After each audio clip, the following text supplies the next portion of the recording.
ہے کہ چمڑے کے اندر قرآن پاک لکھا ہوا ہو اور اس کے باوجود وہ چمڑا جل جائے، یہ نہیں ہو سکتا۔ اگر چمڑا جلنا ہوگا تو جلنے سے پہلے اس میں جو قرآن کریم لکھا ہوا ہے وہ قرآن کریم اٹھا لیا جائے گا، اس کے بعد ہی وہ چمڑا جلے گا۔ اس حدیث شریف کے تحت خاتم المحدثین حضرت ملا علی قاری رحمت اللہ تعالی علیہ نے ارشاد فرمایا کہ جب وہ چمڑا، جس چمڑے کے اندر قرآن کریم لکھا ہوا ہے، وہ چمڑا اگر آگ کے اندر ڈال دیا جائے تو آگ اسے نہیں جلا سکتی ہے۔ اب یہ بتاؤ کہ تمہارا کیا خیال ہے اس حافظ قرآن کے تعلق سے جس کے سینے میں اللہ کا کلام محفوظ ہے، جس نے اللہ کا کلام یاد کیا، اللہ کا کلام حفظ کیا، جب وہ چمڑا، جس چمڑے کے اندر قرآن کریم لکھا ہوا ہے، قرآن کریم جس چمڑے میں لکھا ہوا ہے، آگ اس چمڑے کو نہیں جلا سکتی ہے، تو بھلا حافظ قرآن کے اس سینے کو آگ کیسے جلا سکتی ہے جس سینے کے اندر قرآن کریم محفوظ ہے، جس سینے نے قرآن پاک کا حفظ کیا ہے؟ بھلا یہ بتاؤ کہ اس سینے کو آگ یعنی جہنم کی آگ بھلا کیسے جلا سکتی؟ تو قابل مبارکباد ہیں یہ حفاظ قرآن جنہوں نے اپنے سینے میں قرآن کریم کو محفوظ کیا ہے، قرآن پاک کو حفظ کیا ہے، لائق سب مبارکباد ہیں۔ اور یہ علماء کرام جن کا سینہ علم دین کی دولت سے روشن و منور ہے، جن کے سینے میں علم دین کی امانت ہے، یہ علماء کرام بھی قابل مبارکباد ہیں۔ ایک عالم کی کیا فضیلت ہوتی ہے؟ وہ عالم جس نے حقیقت میں علم دین حاصل کیا اور علم دین کے مطابق اس نے عمل بھی کیا ہے، شریعت کے مطابق اس نے عمل بھی کیا ہے، اس عالم کی کتنی بڑی فضیلت ہے۔ وہ فضیلت احادیث کریمہ میں، متعدد احادیث کریمہ میں بیان کی گئی ہے۔ ایک حدیث شریف میں سنا دیتا ہوں، اس کے بعد پھر گفتگو کا سلسلہ آگے بڑھائیں گے یا پھر وہیں پر مکمل کر دیں گے۔ حضرت کثیر ابن قیس رضی اللہ تعالی عنہ فرماتے ہیں کہ میں مسجد دمشق میں حضرت ابو درداء رضی اللہ تعالی عنہ کے ساتھ بیٹھا ہوا، اتنے میں ایک شخص آیا اور کہا یا ابو درداء انی جئتک بمدینۃ الرسول لحدیث بلغنی انک حدثته عن رسول اللہ صلی اللہ علیہ وسلم۔ اے ابو درداء، میں آپ کی بارگاہ میں شہر نبی سے آیا ہوں، مدینۃ الرسول سے آیا ہوں، اور کیوں آیا ہوں؟ ایک حدیث شریف کے لیے میں آیا ہوں جس کے بارے میں مجھے یہ خبر لگی ہے کہ آپ وہ حدیث شریف نبی کریم صلی اللہ علیہ وسلم سے بلا واسطہ بیان کرتے ہیں۔ یہاں علماء کرام تشریف رکھتے ہیں، اصل میں جو محدثین ہوتے تھے وہ سند عالی کی تلاش میں لمبا لمبا سفر کرتے تھے۔ حدیث تو انہیں معلوم تھی کہ کون سی حدیث، وہ حدیث انہیں پہلے سے معلوم تھی، جانتے تھے، لیکن صرف سند عالی کی تلاش میں کہ ان کے درمیان اور نبی کریم صلی اللہ علیہ وسلم کے درمیان کم سے کم واسطہ رہے، صرف اس لیے انہوں نے ایک لمبا سفر کیا اور دمشق میں حاضر ہوئے۔ حضرت ابو درداء رضی اللہ تعالیٰ عنہ کی بارگاہ میں آتے ہیں۔ حضرت ابو درداء رضی اللہ تعالیٰ عنہ نے فوراً وہ حدیث شریف بیان کی، ارشاد فرمایا من سلکا طریقا یطلب فیہ علما سلک اللہ بہ طریقا من طرق الجنہ، یعنی جس نے علم دین حاصل کرنے کے لیے کوئی راستہ طے کیا، کوئی راستہ چلا، تو اللہ تعالیٰ اسے قیامت کے دن جنت کا راستہ چلائے۔ کیا مطلب ہوا کہ جو علم دین حاصل کرنے کے لیے گھر سے نکلا تو اللہ تعالیٰ اسے قیامت کے دن کون سا راستہ چلائے گا؟ جنت کا راستہ چلائے گا۔ اس کا مطلب یہ ہوا کہ وہ طالب علم جو علم دین حاصل کرنے کے لیے گھر سے نکلا ہے، وہ وہ اگرچہ علم دین حاصل کرنے کے لیے نکلا ہے مگر حقیقت بات یہ ہے کہ وہ جنت کے راستے پر چل رہا ہے، جنت کا راستہ وہ طے کر رہا ہے۔ اور ارشاد فرمایا وَإِنَّ الْمَلَائِكَةَ لَتَضَعُ أَجْنِحَتَهَا رِضًا لِطَالِبِ الْعِلْمِ، یعنی یہ ملائکہ رحمت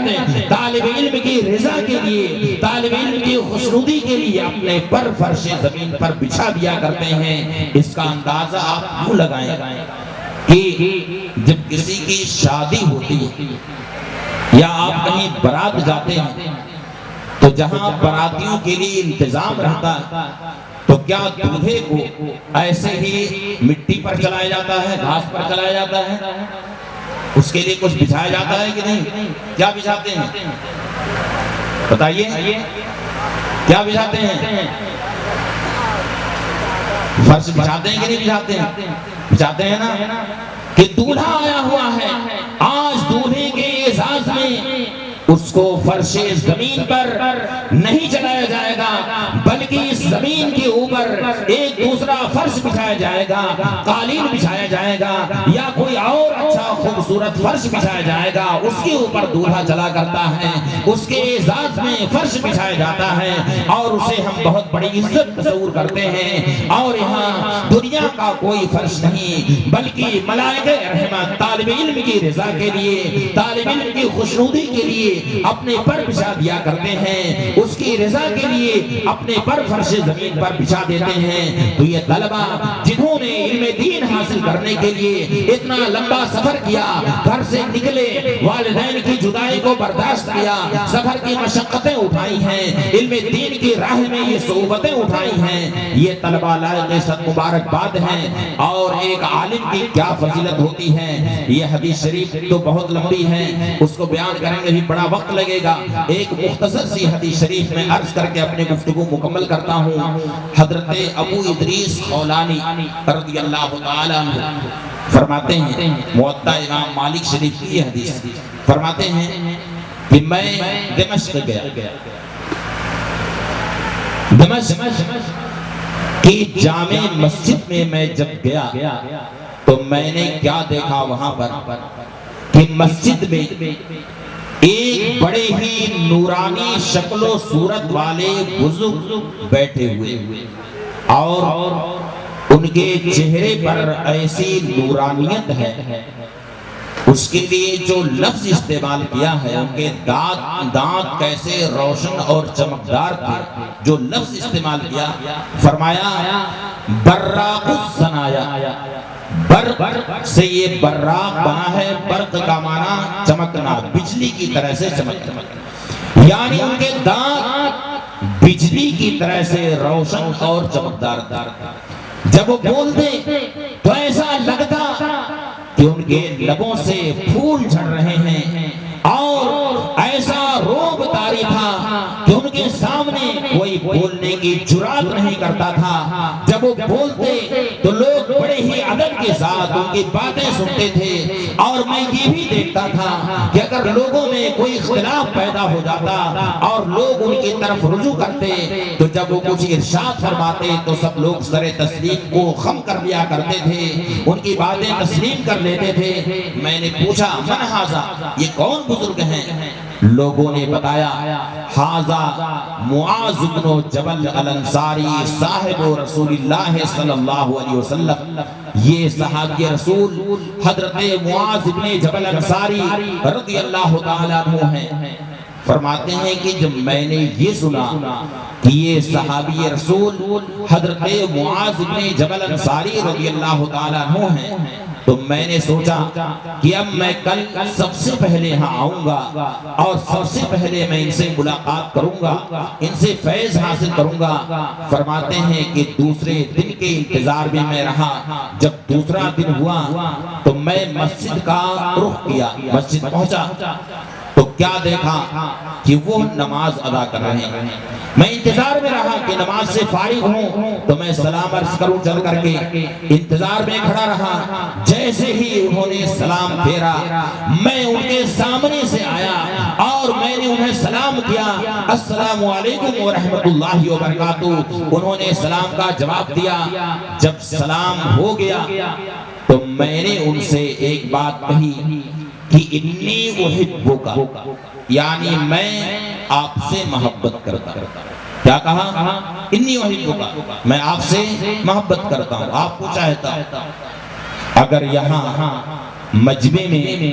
کوئی ہم سے یہ کہہ دے کہ حضرت انی احبک، میں آپ سے محبت کرتا ہوں، ہم تو بہت خوش ہو جائیں گے، کم سے کم کچھ محبین تو یہاں پر ہو گئے۔ حضرت معاذ بن جبل انصاری رضی اللہ تعالیٰ عنہ سے جب انہوں نے کہا انی احبک، میں آپ سے محبت کرتا ہوں،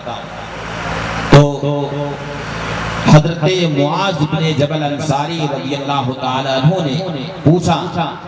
آللہ، یعنی تم جو مجھ سے محبت کرتے ہو